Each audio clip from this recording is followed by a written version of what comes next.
Hello guys, magpabakod ako dito kasi sa kambing.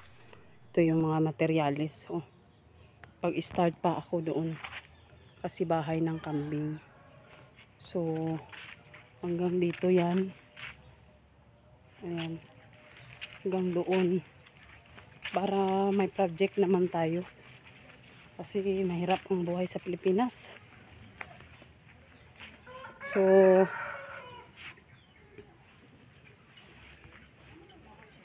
ayan. Ito yung dragon fruit guys, namumulaklak na siya. Yan, bakuran ko yan dito. At saka, paggawaan ko ng bahay ng kambing.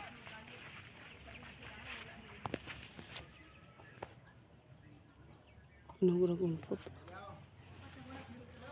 Ito yung bakod ng kambing.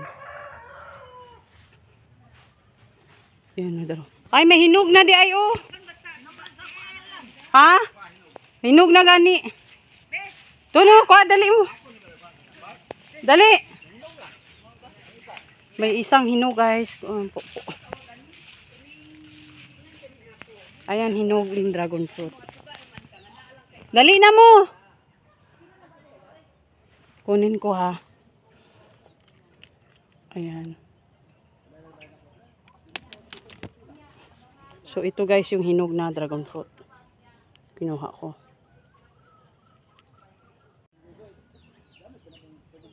Ayan guys, nangwa tayo ng dragon fruit. Ito na yung bunga niya. Daming bunga hanggang doon. Ayan. So anli bunga ito siya.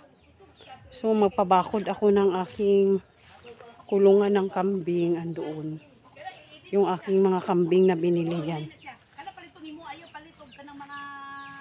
Ayan, buntis yan. Doon. At saka ito.